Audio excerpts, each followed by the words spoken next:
Hola mis amigos, we're making a Japanese matcha green tea mug cake.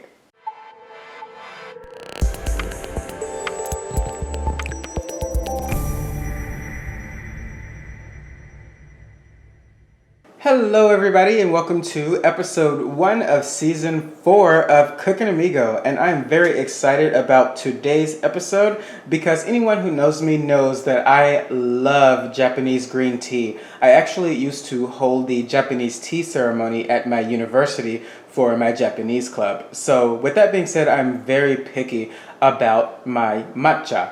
So, the people at Midori Spring were kind enough to send me their matcha to try. Now, they have 2 different grades of their matcha. This is their premium high quality gold grade, and they also have a more economically friendly grade, which is their emerald matcha, which is also very, very delicious. The emerald one comes in 100 grams.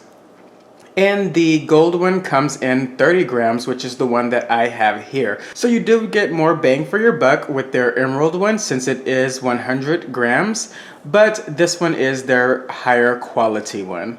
So I am going to just go ahead and give you a very quick review of it, and then we will get into our recipe. So you want to be very careful when buying your matcha, especially if you are a first-time matcha drinker. You want to make sure that you start off with a good quality so you know what it's all about. It's very easy to fall into the trap of buying a very cheap matcha, which is usually not even from Japan. Most of the time it comes from China, and it typically tastes horrible, I'm sorry to say. So you want to be very careful about that. In fact, you can really tell by the color of it. Real traditional Japanese matcha has a very vibrant green color. I'm going to show you an example of a Chinese matcha that I purchased online.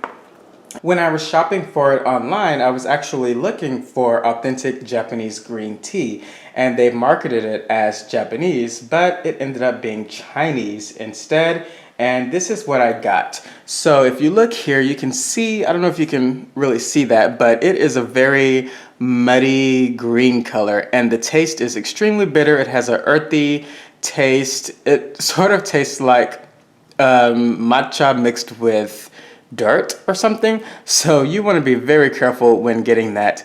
Now let me show you the Midori Spring Gold class. Look at that, very vibrant green. It's like night and day. Let me put them side by side here. So you see the difference there? This is the Chinese one on your left, and on the right is the authentic premium grade matcha from Midori Spring. So I can even smell it right now, the difference. This smells absolutely fantastic. And this one, it really doesn't have a smell unless you get really close to it. And it sort of smells kind of mucky and earthy. So with that being said, this is an absolutely fantastic green tea to try. So I'd highly recommend, if you're looking to try green tea, go ahead and check out Midori Spring.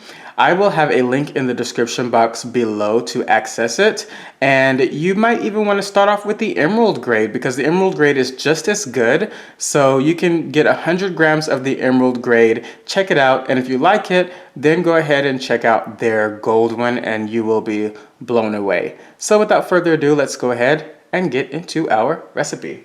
Here we have 3 tablespoons of butter that has been melted, and to that I'm going to add 1/4 of a cup or 4 tablespoons of sugar. Just going to quickly get that whisked in. Next, we're going to add our matcha. Now, matcha does have an acquired taste, so if you're new to matcha, you may want to start off with a lower amount, maybe about a teaspoon to 2 teaspoons. I'm going to go for a full tablespoon since I really love matcha and I want that flavor to be very prominent in this mug cake.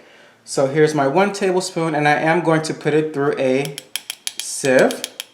Matcha does naturally have a few clumps in it, kind of like using a flour.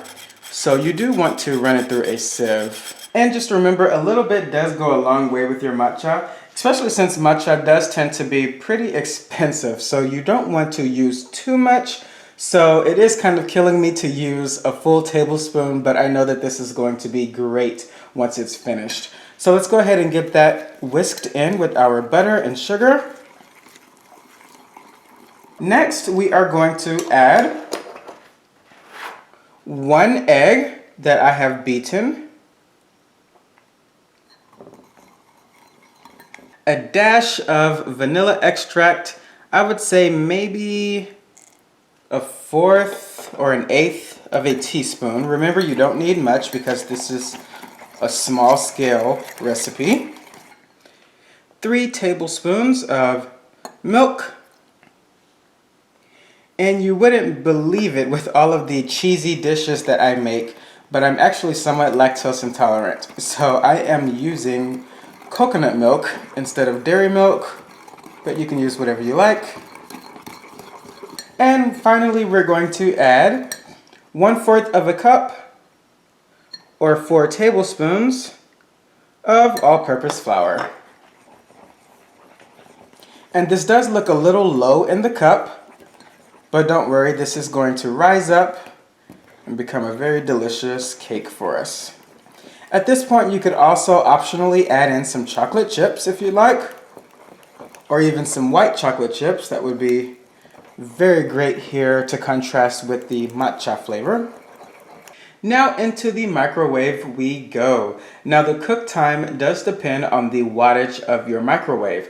My microwave is 1100 watts, so I'm going to put mine in the microwave for about 2 minutes and 30 seconds, and then I will see if it is done from there. So I'm going to go ahead and pop this in, and we will be back. Welcome back, guys. So 2 minutes and 30 seconds was perfect for my microwave, which again is 1100 watts. You can see that it did start to pull away from the cup. So if you dare, you could probably flip this over onto a plate successfully, because it does look like you won't have any issues with that, but I'm always afraid of doing that, so I'm going to leave it right in the mug. After all, it is a mug cake. Next, what you can do, and this part is optional, is you can give it a little bit of a dash of confectioner's powdered sugar. And just to let everyone know that it is a matcha cake, we can do the same with a little bit of matcha. I want to once again thank the people over at Midori Spring for allowing me to try out your wonderful matcha. And if you like green tea recipes, you may want to go ahead and check out my matcha green tea brownies, and I will have a link to that in the description box below. And I will have some more matcha recipes for you coming. So if you like this video, please hit the like button below, subscribe, leave a comment. I love to hear from you guys, and I will see you guys again soon.